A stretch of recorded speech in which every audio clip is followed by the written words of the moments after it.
Sa nakaraan nating video ay natapos tayo kung saan. Makikita naman natin si Liu Chengfeng na natanggalan ito ng 2 ngipin dahil sa pagsipa sa kanya ng ating bida. Habang ito'y umiiyak at tumutulo ang kanyang sipon ay sinabihan niya ang ating bida na maghintay lang daw siya, at siya ay magsusumikap sa kanyang pag-cultivation at hamanin siya muli. Natuwa naman ang ating bida, at agad naman itong sumagot. Iba daw siya talaga sa iba na nanggaling sa mayamang pamilya, hihintayin ng ating bida ang araw ng kanyang hamon. Ngunit sa pagkakataong ito ay isang atake lang ni Chen Er sa kanyang bagong kalaban at ito ay tumilapon at natalo matapos itong tamaan. Umakyat na rin ang pangatlong kalaban ng ating bida ngunit ito ay isang babae. At bigla naman ito sumugod. Subalit agad naman itong tumilapon matapos magkakawalan ng malakas na enerhiya ang ating bida. At magkasunod-sunod na itong nanalo ang ating bida ng walang kahirap-hirap. Hanggang sa naabot na nito ang ikapitong kanyang kalaban at isang pitik lang nito sa leeg ng lalaki at agad itong natalo. Nagulantang naman ang mga manunood. Dahil sa magkasunod na nanalo ang ating bida, wika pa ng isang lalaki. Natalo niya ang 7 mandirigma ng yellow board, at lahat sila sa isang welga, nakakatakot siya. At nagsaad din ang babae, at isang buwan na lang daw, isa na siyang tunay na martial genius, at hindi dapat tretuhin tulad ng ibang tao. Ngunit sa kabilang banda, na in love na nga ang mga magagandang babae na may naglalakihang mga kahon sa ating bida. Naging puso na ang mga mata nila at sila ay naglalaway at gusto nila akong tikman. Wika pa nila, ang ika-9 na prinsipe ay napakagaling, kung mapapangasawa daw nila ito, kahit napaikliin ang kanilang buhay ng 10 taon, papayag pa rin daw sila at papayag. Sa kabilang banda, wika naman ni Princess Zhang Yuxi, ang basurang hinamak ng marami noon, ngayon ay lubos na itinuturing bilang isang henyo na ipinagkaloob ng langit, bilang kanyang kapatid, ipinagmamalaki daw niya ang ating bida. Subalit nang gagalaiti naman ang hangal na si Ning Shan, napamura balang ito at nagpapapansin na naman daw ang ating bida. At sinabihan niya sila, na oras na daw nito, at inutusan pa niya ito na puksin daw niya ang ating bida na naglakas loob na ipahiya siya. Sumagot naman sila na naiintindihan daw niya ito. At ilang sandali lamang ay tuluyan na silang nagharap sa entablado. Nagsaad naman ang tagapang-asiwa. I bet ang susunod na laban ay ang hinihintay ng lahat, ang nakamamatay na eskrimidor na sila, ay sasabak sa henyong prinsipe mula sa maharlikang pamilya, si Zhang Ruokan. Wika naman nila sa ating bida na malakas nga siya, pero sa kasamaang palad para sa kanya, nasaktan mo si Lady Lin, at dahil doon, kailangan daw nitong kunin ang buhay ng ating bida. Ngunit sinabihan naman siya ni Chen Er, na may malaking depekto sa kanyang sword technique, kaya imposibleng manalo siya sa kanya. Baka mauwi pa ito sa kamatayan nito, dapat sumuko na lang daw siya. Sumagot naman sila at sinabi na lang nito, buhay o kamatayan, malalaman lang nila ang kalalabasan ng katotohanan pagkatapos nilang lumaban. Ngunit dagdag pa ng ating bida, ang teknik na kanyang cultivation ay ang ipinagbabawal na pamamaraan ng pagpatay ng espada, bagamat ito ay makapangyarihan, ang bawat hampas ay lubhang nakakapinsala sa kanyang sariling katawan. Naging seryoso naman ang mukha nila. Dahil sa alam na daw ng ating bida ngayon ay tungkol sa kanyang espada sa pagpatay, kung gayon dapat niyang maunawaan na ito ay tunay na kapangyarihan, walang sinuman na nasa parehong realm bilang mebos ang makakatanggap ng aking mga hampas. Sumagot naman ang ating bida, hindi kumpleto ang pamatay na espada na kanyang nilinang, kung ayaw niyang sumuko, ipakita daw nito sa kanya kung gaano siya katatag. Ngunit biglang sumigaw ang hangal na si Ning Shan at sinabihan niya sila.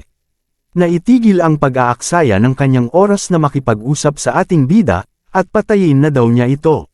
At agad naman umatake sila na walang alinlangan.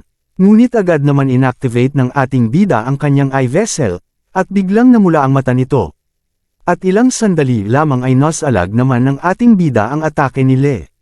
Sa pagkakataong ito ay sabay silang nagpakawalan ng kanilang mga atake. At makikita naman natin sila sa ere na nagpapakawala sila ng matitinding mga atake. Na bawat tama nito sa kanilang sandata ay rinig ito sa buong entablado at mga enerhiya at shockwave ang kumalat sa paligid nito. Ngunit namangha naman ang mga manunood sa kanilang nasasaksihan sa 2 mandirigmang ito. Ngumiti naman ang ating bida, at wika nito sa kanyang isipan. Ang bilis nito ay mas malaki kaysa kay Liu Chengfeng, ang laban na ito ay lubos na magpapahusay sa ating bida mga kakayahan sa mga tuntunin ng kakayahang umangkop hindi masama para sa isang sparring partner. Subalit nakita naman nila. Bakit daw nakangiti ang ating bida, sa tingin daw niya ito lang ba ang meron siya? Nagsaad naman ang isang lalaki. Hindi daw niya man lang makita kung ano ang nangyayari, iyon ba talaga ang mga bilis na dapat taglayin ng isang mandirigma mula sa Yellow Realm? Ito ay masyadong mabilis, maaari niya lamang makita ang mga ito pagkatapos ng imahe. Ngunit wika naman ni Ning Shan habang nakatingin ito sa kanyang kamay habang naglalaban ang dalawa. Ang pakiramdam kapag ang isang henyong swordsman ay handang mamatay sa mga kamay ng isa pang henyo na swordsman para sa kanya ay napakasaya. Bumalik naman tayo ng eksena. At napatigil naman ang dalawa sa kanilang labanan, at makikita naman natin sila na ito ay pinagpapawisan na, at sa kapal ng usok ay nagsaad ang ating bida at sinabihan niya sila. Sumuko na daw ito, kung sila ay magpapatuloy pa, ang kanyang stamina ay hindi makakasabay at siya ay mahuhulog sa espada ng ating bida. Ngunit sumagot naman sila habang ito'y naiinis. At sinabihan niya si Chen na isa siyang ordinaryong tao, kung isipin daw nito na ang kanyang stamina ay hindi makakasabay sa kanya, ipapakita daw nito ang kanyang gagawin kung ano ang tunay na lakas ng lahi ng werewolf. Subalit ngumiti naman ang ating bida.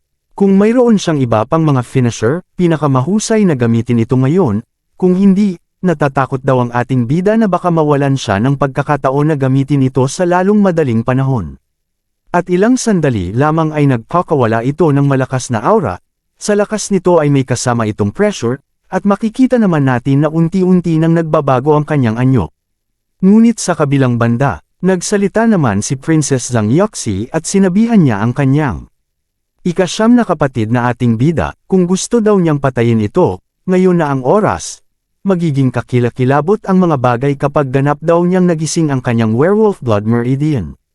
Ngunit sarkastiko naman sumagot ang ating bida, na ito daw ang kanyang pinakahihintay.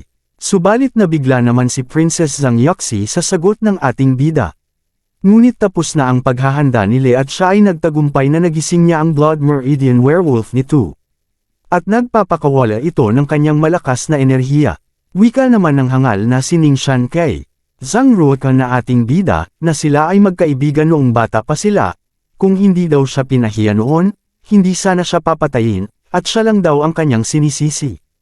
Wika pa ng ating bida, na isa siyang worthy na kalaban para medyo magseryoso daw siya, at agad nitong naghanda ang kanyang espada at nagpakawala ito ng malakas na enerhiya na kulay asul. Sumagot naman sila, kung naghahanap siya ng away, ay maglaban na lang sila, at hindi na kailangan ng anumang salita, at ito'y biglang sumugod. Ngunit mabilis naman itong napunta sa likuran ni Chen at sa bilis nito ay hindi naman inaasahan ng ating bida ito na pasugod na naman ito. Nanlaki na lang ang mata ni Chen sa bilis nila at napalingon na lang ito sa oras at hindi na daw niya masisilag pa. At ilang sandali pa ay tuluyan nang nakalapit sila at itinusok nito ang kanyang espada, subalit nagtagumpay naman ang ating bida, sa kanyang pagsalag gamit ang kanyang teknik na bell sword.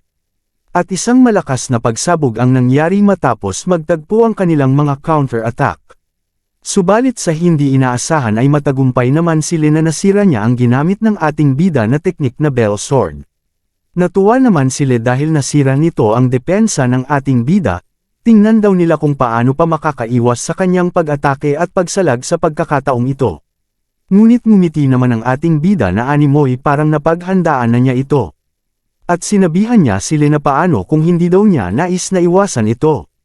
At hinanda nito ang kanyang kamay. Agad naman niyang nahawakan ang kamay nila matapos itong umatake sa kanya. At bigla itong nag-counter-attack at iwinasiwas nito ang kanyang espada. Hindi naman inaasahan ito nila dahil inaante lang pala ito ng ating bida na siya ay umatake. At isang slash ang malapit ng tumama sa kanya. At ilang sandali lamang ay tuluyan nang tumama ito sa kanyang dibdib at sa lakas nito ay tumalsik ito sa dikalayuan. Sa kabilang banda, nabigla naman si Princess Zhang Yoxi sa kanyang nakitang resulta ng laban ng kanyang kapatid. At sinabihan niya sila habang nakahawak ito sa kanyang kahon. Ang tinaguriang Deadly Swordsman ay hindi na nagkaroon pa ng anumang trick sa kanyang manggas, at natalo ng kanyang kapatid na ating bida ito ng walang kahirap-hirap. Sa kabilang banda naman, Napamura na lang si Ningxian habang nakahawak din ito sa kanyang kahon. Hindi daw niya ito inaasahan na sila ay wala daw kwenta ito sa harap ng ating bida. At makikita naman natin na nagsigawan naman ang mga manunood. Wika naman ng babaeng ito na may naglalakihang mga kahon na may dilaw ang buhok at kulay berde ang damit. Na ang ika-9 na prinsipe na ating bida ay masyadong malakas, kahit na sila ay nakamamatay na eskrimidor ay walang laban sa kanya. Sa puntong ito ang tanging henyo na maaaring talunin ang ika-9 na prinsipe na nasa kanyang edad, marahil ay ang ika-7 prinsipe lamang. Bumalik naman tayo ng eksena at makikita naman natin sila na nakahandusay na ito sa sahig ng entablado, at sinabihan niya si Chenner kung bakit hindi pa daw siya pinatay. Agad naman sumagot ang ating bida at sarkastiko nitong sinabi na, hindi daw siya papatay, maliban na lang daw kung dumating ang araw na makatagpo siya ng taong kailangang patayin. Sumagot naman sila habang may lumalabas na dugo sa kanyang bibig. Utang daw nito ang kanyang buhay, at ibabalik daw niya ang pabor na ito sa ating bida. Nalipat naman tayo ng eksena. Nagsalita naman si Ningxian at sinabihan niya ang kanyang tauhan na pahirapan ito at pagkabaliin daw nila ang kanyang mga paa. Naasar daw siya talaga, at anong dogshit deadly swordsman ito kapag hindi niya kayang patayin si Zhang Ruokan. Wala nang silbi para maging alipin niya ito, grabe, lalo daw siyang naasar ngayon, at inutusan niya ang kanyang alagad na patayin nila sila. Agad naman itinaas ng kalbo ang kanyang hawak na kahoy habang nakatalikod sila. Ngunit agad naman napalingon sila matapos naramdaman niya ang malapit ng paghampas sa kanya ng kalbo sa kanyang likuran. At wala na ngang nagawa pa ito kundi isigaw ang pangalan ng hangal na si Ningxian habang ito'y paalis. Naluha na lang sila dahil sa ginawa sa kanya na panggagamit at pangbubugbog sa kanya. Ngunit bigla naman bumuhos ang ulan. At may taong napatigil dahil nakita nila sila na nakahiga sa sahig ng walang malay at puno ito ng mga pinsala. Ang taong ito ay kundi si Princess Zhang Yuxi na may hawak na peyong at ang ating bida na nakamantle hoodie. Wika naman ni Princess Zhang Yuxi at sinabihan niya ang kanyang ika-9 na kapatid na ating bida. Hindi na siya mailigtas matapos magtamo ng mabigat na sugat at mabali ang mga paa. Bakit pa natin siya aalalahanan kahit ang may-ari na ayaw na sa kanya? Sumagot naman ang ating bida. Tiyak na mamamatay daw siya kung hahayaan lang nila siya, kumuha ng 2 tao at ibabalik ito sa kingdom. At dagdag pa nito, kung mabubuhay man siya o hindi, ay depende na lang sa kanyang lakas ng loob. Naging seryoso naman ang ating bida. At naalala nito ang nakaraan niyang buhay sa pagpatay sa kanya ng dati niyang asawa. Ngunit makikita naman natin ang kabayo na ito ay tumatakbo. At makikita naman natin ito na may hila itong karwahe na habang palabas ng lungsod kahit lumalakas ang buhos ng ulan. Ngunit makikita naman natin si Han Qingluo na lumabas ang hubog ng kanyang katawan dahil sa basa na nitong damit dahil sa pag-ulan. Wika pa nito, sa pagkakataong ito ay hindi na siya maaaring magkamali. Tiyak na nasa karwahe ang ika-9 na prinsipe na ating bida. At agad naman itong tumalon sa itaas ng bubong. Habang ito'y pabagsak sa karwahe at hinanda na nito ang kanyang dagger. At sa pagkakataong ito ay nagpakawala na ito ng malakas na atake at sabay sabing mamatay na daw ang ating bida. At sa lakas ng pag-atake nito ay sumabog ito ng napakalakas ang karwahe at ito'y nadurog habang tumalsik naman ang kabayo. Makikita naman natin ang kabayo na bumagsak na ito at nakahandusay sa sahig na wala ng buhay, dahil sa nangyaring pagsabog. Ngunit sa hindi naman inaasahan ni Han Qingluo ay nakatakas na naman daw ang ating bida sa pagkakataong ito. Para daw may isa pusang buhay ito at hindi mapatay-patay. Subalit may nagsalita sa kanyang likuran at sinabihan siya nito na mayroon siyang isang assassin sa Black Realm na personal na pumunta dito upang patayin siya.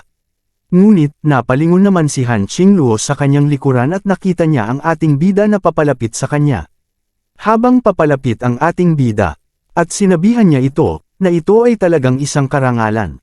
At makikita naman natin si Princess Zhang Yuxi na ito ay lumabas na din. Nabigla naman si Han Qingluo dahil sa paglabas nito. Nagsalita naman si Princess Zhang Yuxi habang may hawak itong payong at sinabihan niya si Han Qingluo na hindi niya kailangang magpanik, dahil hindi sila interesadong patayin siya, gusto lang daw nila malaman kung sino siya talaga, at sino ang nasa likod nito. Saad naman ni Han Qingluo, paanong ang 2 bata sa Yellow Extremity Realm ay magsalita na hindi daw siya papatayin, na parang siya ay isang taong napakadaling pakitunguhan. At agad nitong hinanda ang kanyang dagger at nagpakawala ito ng 3 sabay-sabay para epang-atake kay Princess Zhang Yoxi ito. Natuwa naman si Princess Zhang Yoxi sa ginawang aksyon nito. At sinabihan niya ito na sineseryoso daw nitong minamaliit ang mga Yellow Realm gaya ni Princess Zhang Yoxi. Sa tingin daw nito ay hindi kayang ipagtanggol ang mga ganitong pakulo, at madali lamang nito nasalag ang panang-atake ni Han Qingluo gamit lang ang hawak nitong payong.